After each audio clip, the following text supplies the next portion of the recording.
Hari ni kita nak buat homemade rempah. Mula-mula kita sediakan bahan ya, kita timbang bahan-bahan terlebih dahulu.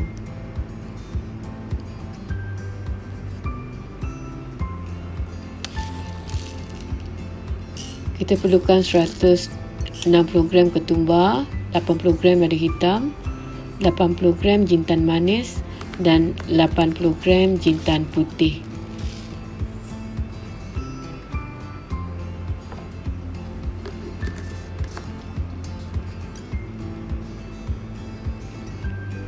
Ini adalah bahan-bahan yang saya dah timbang.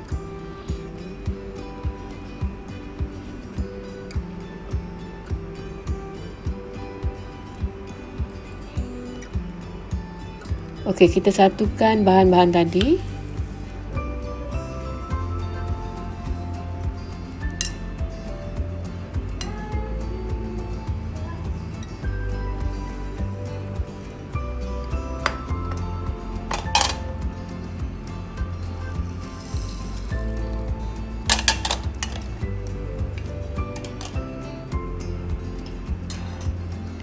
Selain tu kita juga perlukan buah pelaga ya, 10 biji buah pelaga, 10 kuntung bunga lawang.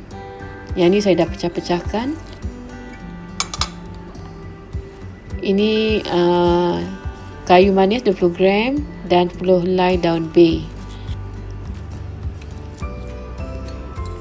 Bahan-bahan ni kita boleh beli dekat pasar ataupun dekat Maidin. Okey, ini adalah bahan-bahannya yang kita dah satukan tadi. Daun bay ni kita perlu kecil-kecilkan sebab nanti kita nak blend. Jadi bila kita kecilkan dia lagi mudah lah.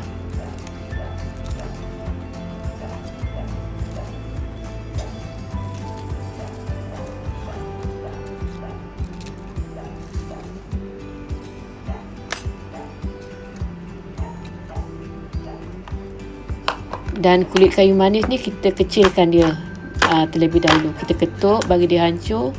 Sebab kita gunakan blender kering biasa saja. Jadi takut kalau misalkan kata terlalu besar, susahkan dia nak hancur. Jadi kita hancur terlebih dahulu.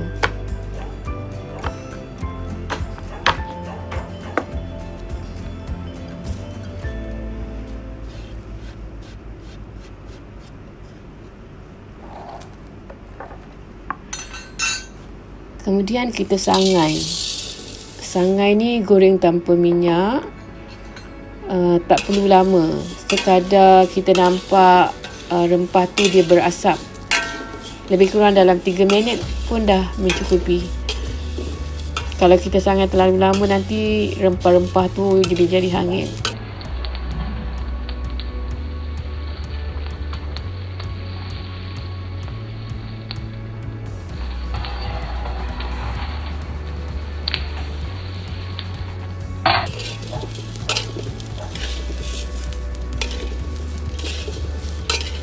Dah nampak kan dia dah macam ada asap tu. So kita pun boleh rasa.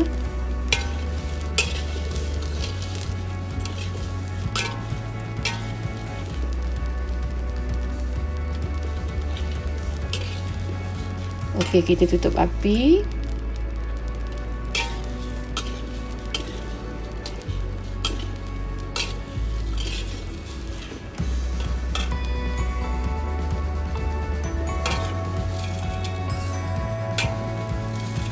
Lepas ni proses untuk mengisar.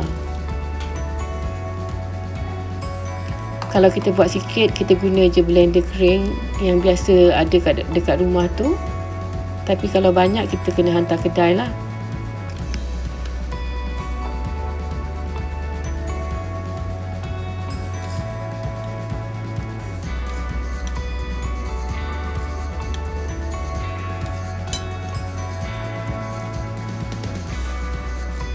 Ini adalah proses untuk kita buat masala ya.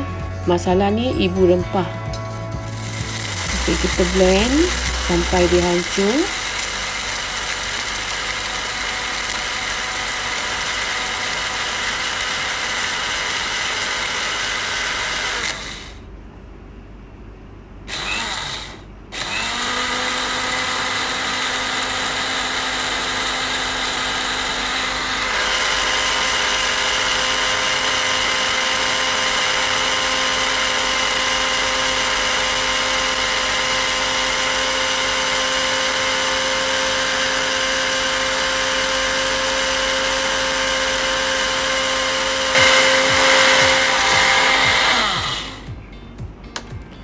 Okey, dah hancur tu, kita ayak ya, gunakan tapis. Tapis tu janganlah pilih tapis yang terlampau halus, kita pilih yang agak-agak kasar tu.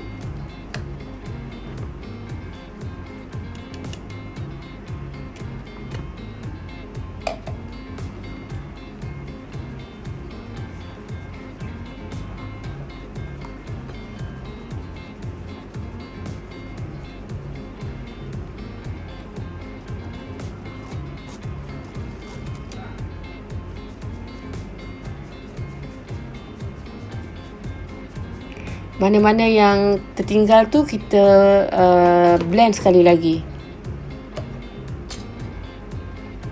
Ini yang baki tadi tu kita blend lagi.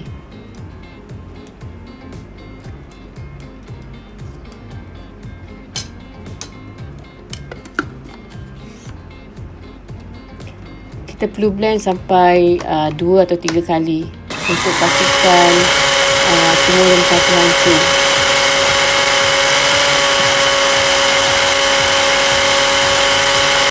Kemudian tu kita tapis lagi.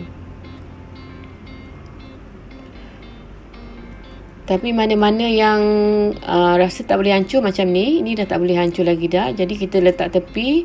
Yang ini yang nanti kita akan jadikan dia sup bunjut.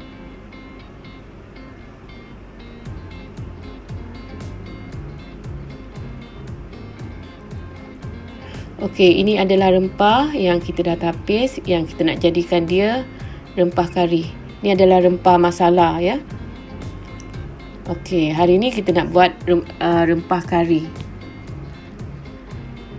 Sebenarnya daripada rempah masala ni kita boleh jadikan dia rempah kari, rempah kurma, rempah kerutuk, rempah biryani. Tapi hari ni saya nak tunjuk macam mana kita nak buat rempah kari. Okey, masa kita nak bancur ni seeloknya kita bancur dalam bekas besar. Okey, ini adalah rempah masala darat. Kita labelkan supaya tak confuse ya.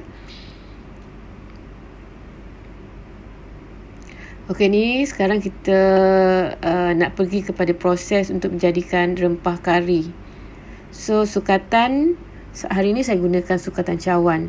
Kalau nak gunakan sukatan apa pun boleh, tapi mesti sama. Kalau kita nak sukat rempah ni guna cawan tu, serbuk kunyit dan serbuk cili juga kita kena guna sukatan yang sama. Okey, untuk jadikan rempah kari kita perlukan 1 bahagian rempah masala dan 1 bahagian serbuk kunyit serta 1 bahagian serbuk cili. Okey, hari ni saya buat 3 bancuhan. Jadi maknanya saya gunakan 3 cawan rempah masala. Tadi dah 1, ini 2.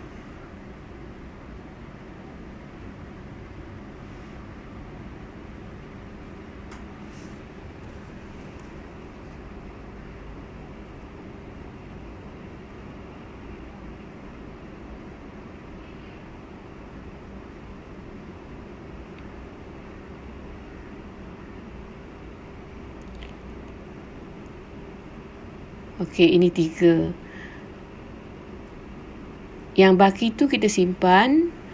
Lain kali kalau kita nak buat rempah kurma ke, atau kita nak buat rempah kerutuk, kuzi, kita boleh gunakan rempah ni ya. Ini adalah masala darat untuk macam ayam, lembu. Kalau masala laut lain, ini masala darat ya. Okey, tadi kita dah sukat rempah masala. Sekarang kita masukkan 3 cawan serbuk kunyit. Saya kata tadi nisbah dia 1, nisbah 1, nisbah 1. Okey, kita perlukan, tadi kita dah ambil 3 rempah masala. Sekarang ni 3 kunyit.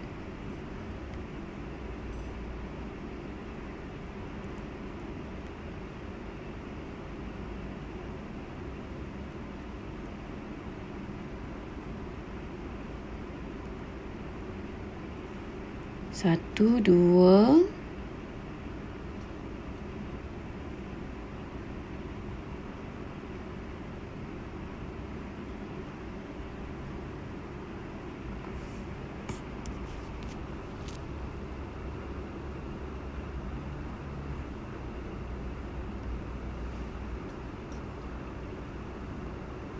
3.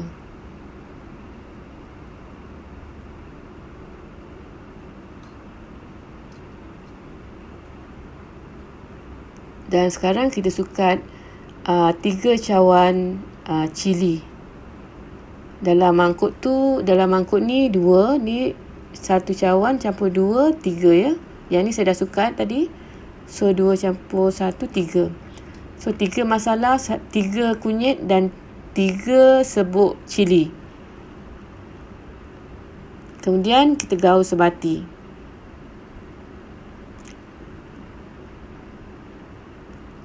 Kalau nak rempah yang lagi pedas, kita boleh lebihkan rempah kari tu. Mungkin kita boleh kita boleh lebihkan serbuk cili. Kita ambil 1 cawan rempah masala, 1 cawan kunyit dan 2 cawan cili serbuk.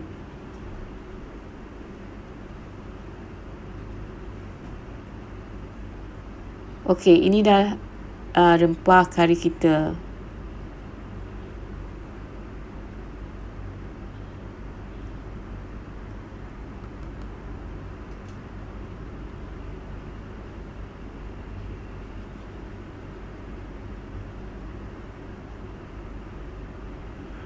Kita masukkan bekas.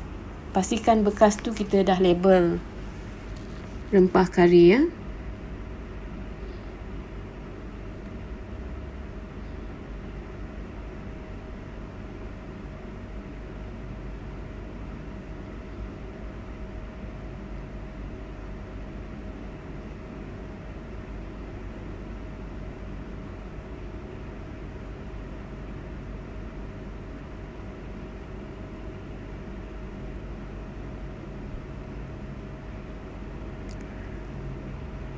Kalau nak jual, saya jual 200 gram tu, saya jual RM10. Kita boleh masukkan dalam bekas ni 200 gram dan kita boleh jual satu bekas ni RM10.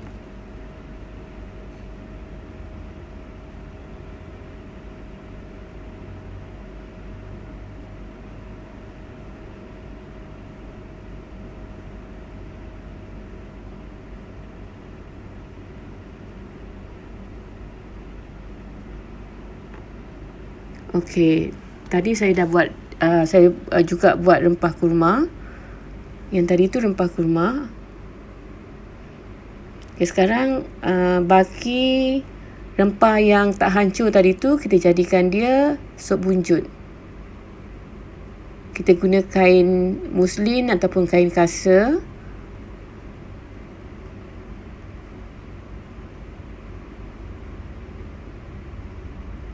Kita masukkan anggaran dalam 2 sudu dan kita ikat dengan benang.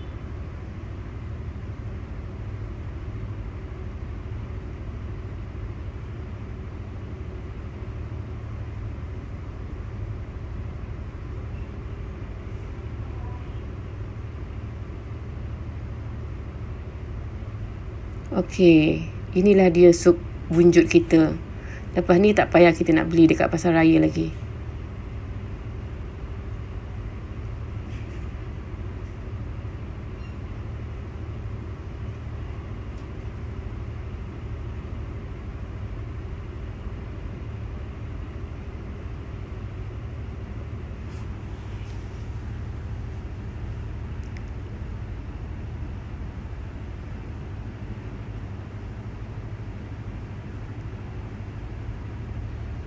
Okey, rempah kita dah siap. Jangan lupa subscribe, like dan share. Sekian, terima kasih.